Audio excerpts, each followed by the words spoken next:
Now, we're going to law. We'll go to law that will guide us under law 5, powers and duties of the referees. And then I'm going straight into the law because I have the book with me and I believe they will put the page up there. Under law 5, powers and duties, we'll go to disciplinary action. It says, punishes the more serious offense in terms of sanction, restart, physical severity. I'm sure Coach Steve will explain this one. Physical severity and tactical impact. When more than one offense occurs at the same time. The guidance we get as referees is that when 2 offenses happen at the same time, the referee must punish the more serious offense. So now in this case, the more serious offense is the goal is scored. Now when we go to law number 10, it says, provided the team scoring the goal have not committed any offense. So the team scoring a goal has committed an offense. So now that's where the impact now comes in to say, the one that scored the goals is the one that has more impact than the one who's defending. So basically, and I'm just trying to get my understanding here. You're saying there's 2 players. Yes. They are both committing an offense. Yes. Right? Yeah. But simply because Tحكيمي has been overpowered by my offense, so therefore I'm to be punished. They are all wrong. So now that they are all wrong, which one is more? The one that is more is a goal is scored. Now we come back to another law that says when you score a goal, you cannot commit any other offense. So now, SEC here has committed an offense by pushing. So now that's where the more serious offense comes in, which is more in terms of he scored a goal. So if the goal was not scored, a referee will have said, okay, play on, or he decided which one is more. But in this case, a goal is scored. So the more serious one, in terms of impact, is the one that has a goal. So that was the correct decision. Very difficult.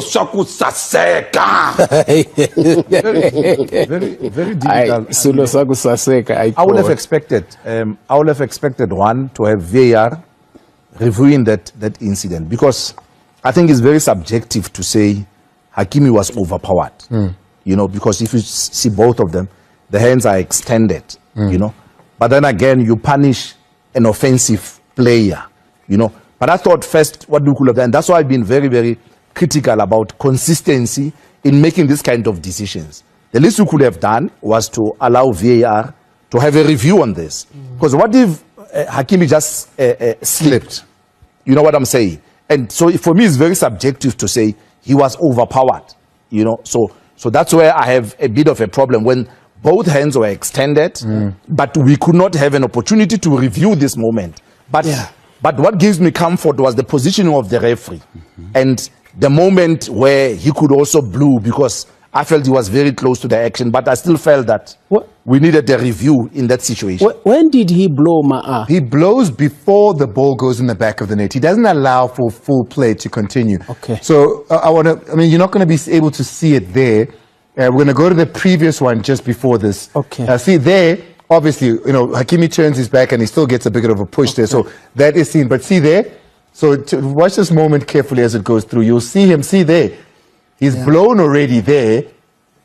The ball doesn't hit the back of the net. So which brings the question then, Davik. Was he premature in blowing the whistle? Should he have left play go on, let the goal go in, and then perhaps depend on VAR to change the on-field decision or make a different decision? In this situation, there's holding.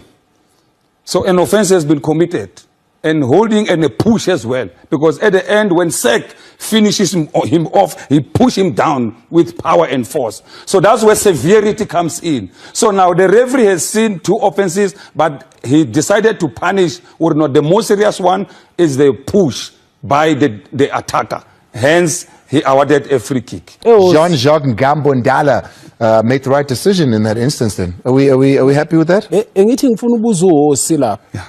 If we had turned the tables, let's say in that push, and then Usek goes down, because he's being pushed by do you think a penalty would have been awarded?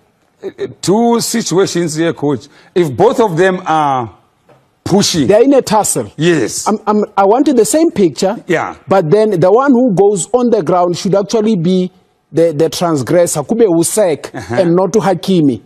What would you then have made? Now that's when Doc comes in and say VAR will also check possible penalty.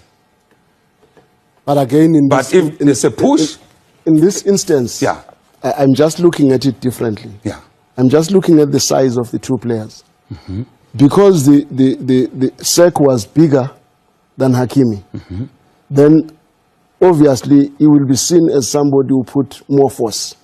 But I'm looking at the same thing in the view of what Coach Steve is saying. That if it was in Hakimi and a Sadio Mane, okay, and the same Whereas thing one happens, is smaller, yeah. yeah. okay, and the same thing happens, what could the decision be? Sadio Mane goes down. Let's say Sadio Mane heads the ball the same way, Okay, but he cools down. okay. yeah. All I can say, they are all big. Hakim is big, Sek is big, and then we referee what we see. What we see is what will blow. The what if will come after That's the last what point. if. That's the last point for me, Dr. Vic. If you look at the incident, that's why it's a little bit, like for me, subjective. Hakimi doesn't even look at the ball. You know? The player wants to attack the ball.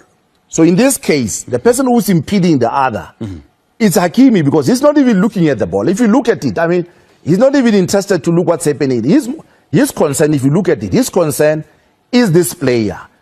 And sometimes, the law sometimes, I know maybe for the offside, is that you have to give the offensive player or the offensive Benefit. team. You know, look at the picture there. You know, Hakimi could have gone in front to play the ball, you know, but he's involved in the tussle, and this player wants to attack the ball. Yeah. He's blocking this player from... He's blocking this player. You see there. He's not... He's looking at him. He's not even looking at the ball. Does that matter, Tavik, in the decision-making of this particular incident? When a player comes to you, if you don't look at him, he will put you down. So you have to look for protection as well. But who's it's normal movement in football. But who's impeding? No, both of them have committed an offense. This is what we see, which is holding an offense and pushing. So now the law guides us in terms of the referee will punish the more serious offense in this situation. Right, let's move on from this one. Yeah. Then the second one, which leads to the penalty, which then leads to the drama that we then saw after that. Was that rightfully a penalty? Let's go to Itmaa and look at holding offense inside the penalty area. We see two of them holding Udias and pulling him down. So clearly here, I don't understand why Senegal wants to leave the field of play for this offense, because this is clear holding. Penalty should be awarded, and penalty was awarded. Correct decision by Jean-Jacques Ndala to award the penalty. Angazi Senegal bakalangaini hisilo chakutsateka. Let's go back to it. If you can go to the moment there, if you can just take it back a little bit. Let's get to the moment when we see Diaz in front of him there, right? So look at Diaz's right hand, which is what Coach Mangoba was at length to say. Look at his right hand. So obviously he needs to go in front of him in order to head the ball. In trying to go in front of him, you saw the right hand that is stopping him. How is there any offense committed by the right hand? Go back a little bit more. Go back a little bit more. A little bit more there. A little bit more. You'll see the hand. There it is. There it is. See, you can even see the hand from behind. Oh, from behind. Because he's stopping him from moving forward. What then in that matter? And maybe Holding. and maybe to add on this, because that holding and the holding of Diaz are both wrong. They are fouling each other. And now this one who is attacking benefits. Right. Let's go to holding. Holding is very clear, and I'm happy that we have educators here. Holding must have an impact. Here, there's no impact. It's just holding. No impact at all. Let's go to this impact. Now, this holding, impact. He pulls him down. So he's now preventing him from playing the ball. So the English here, for us, it's clear. No, but Davik, I do not want to agree on the impact, because that hand is trying to make sure that Diouf does not go in front of him. Unfortunately, the law does not agree with you totally. The law says players hold each other during corner kicks. But we need to punish the one with impact that will prevent. So this does not prevent. It's holding, yes, but we must wait for prevention. When there's prevention, that's where impact comes in. That's where we punish. They will hold each other. There's no way in which they can't hold one another. But we need to wait for that impact. When impact comes in, the player was prevented, the referee will blow the whistle for impact, and then a free kick will be